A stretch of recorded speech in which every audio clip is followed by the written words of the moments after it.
This video is about finding U.S. treaties. So let's just take a minute to talk about U.S. treaties or international agreements. So in the U.S. we talk about treaties, and we're usually talking both about treaties that are approved by the Senate, or Article 2 treaties as they're sometimes called, and executive agreements, which don't need to be approved by the Senate. So executive agreements are come to under the presidential authority. They're negotiated by the executive branch. They're not submitted to the U.S. Senate for approval. They're effective when they're concluded, so when they're signed by both parties or all parties to the agreement. And the text is submitted to Congress, usually within 60 days of execution, although it's not always that quick. So treaties also sometimes refers to just those Article 2 treaties, and those are still negotiated by the executive branch, but the president submits to the completed agreement to the U.S. Senate for its advice and consent. 2/3 of the Senate then have to agree to the treaty, and then finally the ratification is completed by the president. So those are the two categories of treaties that we have in the U.S. or international agreements. And the difference is really probably better covered in a substantive international law class. For our purposes, it's enough to know that there might be two different things that we need to look for. So what else do we have to think about with U.S. treaty research? What are the issues? So the first thing is we need to decide, is it something that's current or something that's more historical? And the reason that's important is because it can affect the choice of database or source that we're using. We should use online sources if they're available. It just makes our research a lot easier. Some sources that we could use are Lexis, Westlaw, Hein Online, but they might not be completely up to date. It depends on when they've loaded the last batch of treaties. So we can check the State Department website, and the sub-website that we're looking for is Treaty Affairs, or the Thomas website to see what recent activity there could be on treaties. The final thing to keep in mind is that not all international agreements are published, and you can look at this part of the Code of Federal Regulations to see a list of the international types of international agreements that might not be published. So what sources do we have for U.S. treaties? Well, again, you could look in your Blue Book this time in Table 4 to look at the different sources that you could cite to, and that gives you an idea also of where you could look. And this is a list of sources if you were looking for historical research. So prior to 1950, treaties were published in the statute at large. There were also a number of different series where you could find treaties, and here's a list of them with the different dates. The Senate Executive Documents Treaty Series, that was replaced by the Senate Treaty Document, so we'll see that on the next slide. That one's important because it sometimes includes background information about why a treaty was adopted. And then, of course, our subscription databases, especially Hein Online, are important for historical treaty research. In fact, most of these resources listed here are available on Hein Online. This is how we could find treaties on Lexis and on Westlaw. It's still going to be easier on Lexis to use lexis.com, and on Westlaw it's going to be easier probably. They now have the international materials available on Westlaw Next, but it's still giving us basically it's giving us a Westlaw Next wrapper, and the international materials are actually what's available on Westlaw Classic. The problem is if you're in a database, you're not always getting that little informational eye. So if you're curious about the coverage, it's a little bit easier on Westlaw Classic to see coverage information for the databases. And we can take a look at that when we go out to look at different databases. So what sources do we have for newer treaties? So we have the United States Treaty Series. The problem with that is that it's very out of date, 20 to 30 years out of date. So that's our official source in the Blue Book, but it can be very, very out of date. And then we have the Treaties and International Agreement Series. That's the TIAS series, and that also can be 10, 15 years out of date. So that's another good source, but also can be dated. Here's the Senate Treaty Document series, which I mentioned on the last slide. And this also could include transmissions from the President or the Secretary of State, so it could have a little more background information. State Department documents can also talk about the treaties and give you information about U.S. treaties. And then we can find the text of the treaties and agreements on Lexis, Westlaw, Hein Online, Thomas for the treaties that go to the Senate. And most particularly, a really good place that we're going to look at is the U.S. State Department website. Also, the United Nations Treaty Series, which is available in print on Hein Online and on the UN's own website, which is a really good website, which we'll take a look at, not in this slideshow, but we definitely will take a look at that treaty series. So what other sources of treaties might there be? One is international legal materials. So this is a really authoritative source as well, and that's on Lexis, Westlaw, and in Hein Online as well as in print. And additionally, there are subject collections, some available in print and more are available online. When we looked at Mark's video on our Introduction to International Law, he mentioned a couple of websites where you could find things by subject. Okay, so what are the steps for U.S. treaty research? Well, basically, we have to, for U.S. treaty research, we have to find the name of the treaty, and then we have to check the status of the treaty.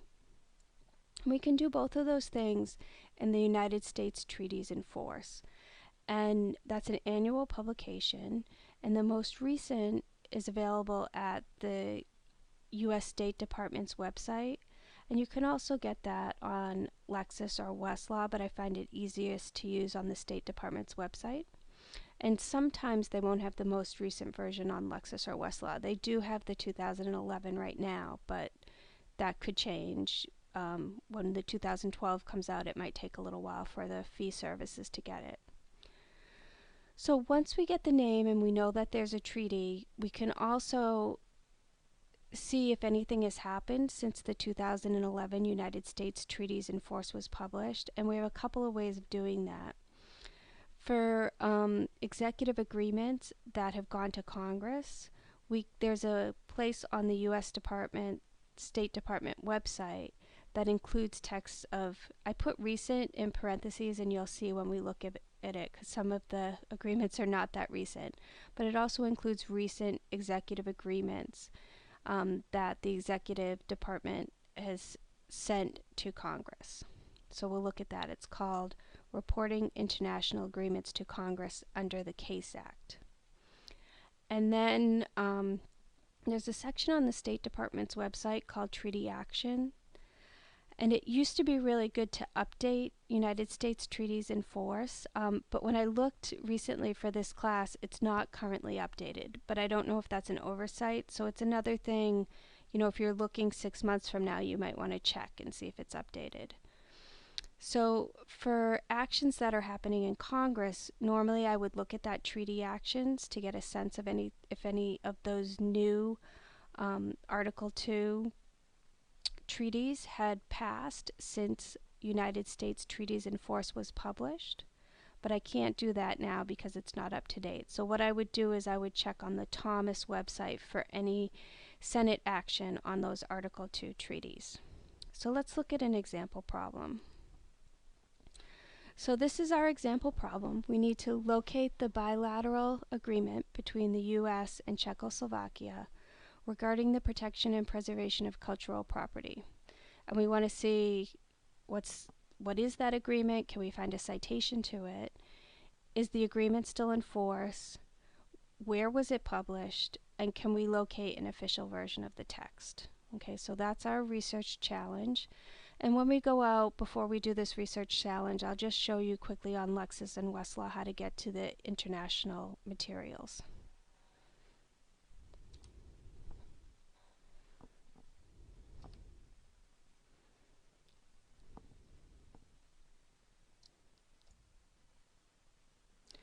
So I'm on Westlaw Next now, and we can go to international materials here to find treaties and other international materials.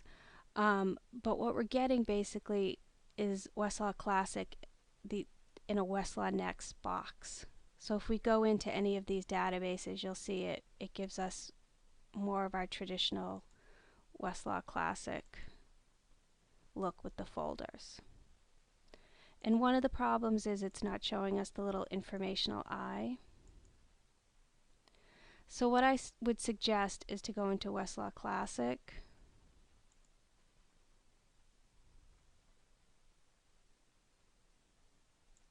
directory, or you can use the databases that were listed, international materials, and then I just want to show you an example of how the little eye could be helpful. So if we were looking at U.S. treaties and other international agreements and we wanted to know what the coverage was, we could click on the little eye. And it gives us a sense of the coverage and what's available here. And we're missing that on the databases on Westlaw Classic. Okay, so let's look at Lexis, and I'll show you on Lexis how to get into the international materials as well.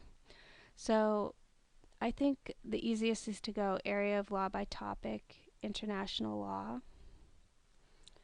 And then you can look at the different types of materials that are available, but find treaties and international agreements is where you would find treaties.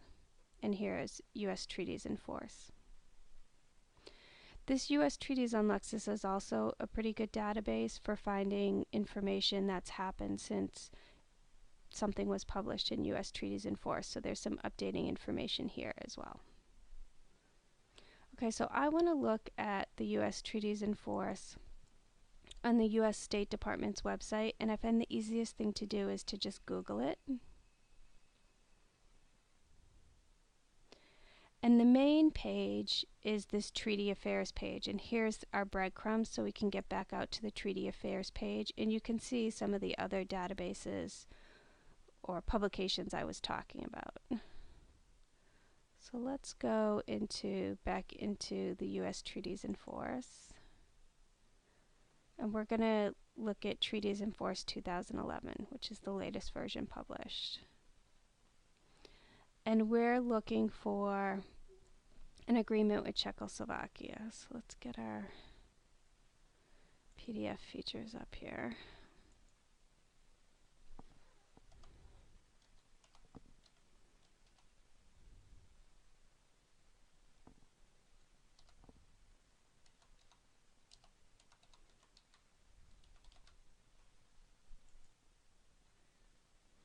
Okay, and so we can use this find feature to get us a little bit closer to Czechoslovakia. And then the agreement that we're looking for is cultural property, agreement for the protection and preservation of cultural property, and we can see when it's signed and when it entered into force. So as of January 1st, 2011, it was in force, and these are our citations here.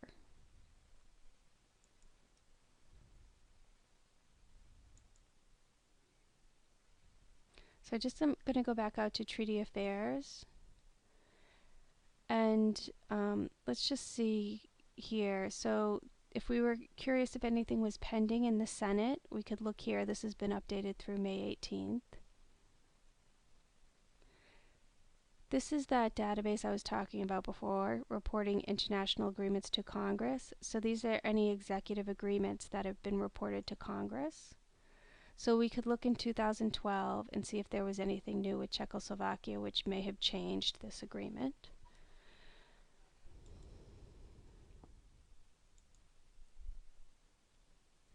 The other database I was talking on this page is Treaty Actions, and this is the one that I was saying it would be really helpful it was up to date, but you can see it's only up to date through 2011, so there's nothing more recent here since what we looked at in U.S. Treaties in Force.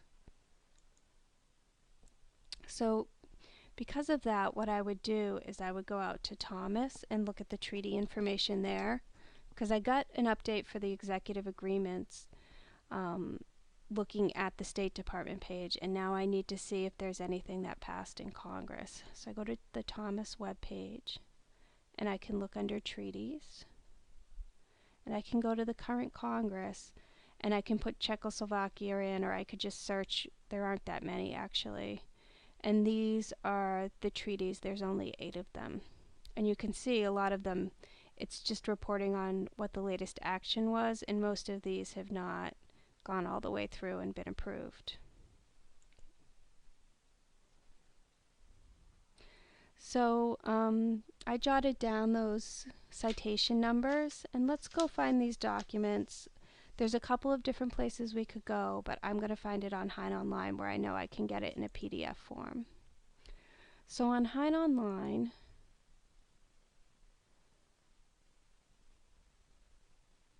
let's just get into Hein Online. If we scroll down, we can see there's a database called Treaties and Agreement Libraries. In one of the databases, you can see there's a lot of the databases that were mentioned in your reading and in the slideshow. And we can see that here we have U.S. treaties and other international agreements. But one of the problems with this official source is that it only goes to 1984.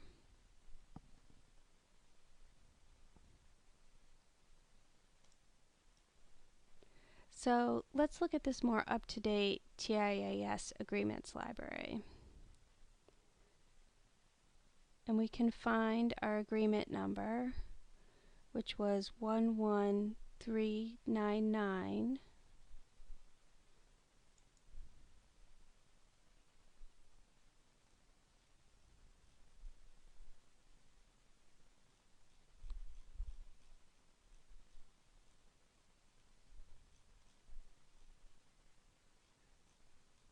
Bear with me just another minute.